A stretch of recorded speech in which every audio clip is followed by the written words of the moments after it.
पुणी बोरवेल रे खसी पड़ी एक शिशु 40 फुट गभीर बोरवेल रे फसी रही 6 वर्षर कौन जीवन।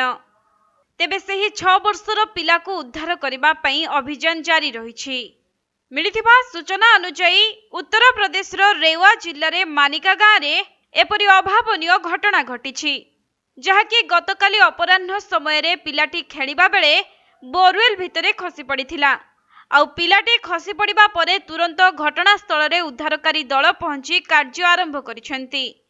तेबे बोरवेलटी 70 फुट गभीर थिबा बेले पिलाटी 40 फुट तले फसी रहिथिबा जଣା पड़िछि। एही उद्धार कार्य रे 2टी JCB cameraman team SDRF team नियोजित होइछंती। तेबे पाइप जरिया रे बोरवेल भितर को ऑक्सीजन मध्य जगाई दिया जाउछि।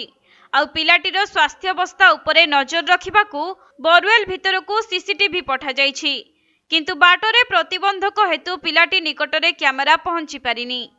जहाँ सूचना रही पिलाटी निज सांगमानंक सहित गहम कटा होइथिबा बिलरे खेलुथिबा बेले बोरवेल रे खसी पड़िथिला। तेणु खबर पाई घटनास्थल रे संगे संगे उद्धारकारी टीम समेत पुलिस अधिकारी माने उपस्थित रही पिलाटीर जीवन रक्षा पई सबु प्रकार उद्यम करुछंती।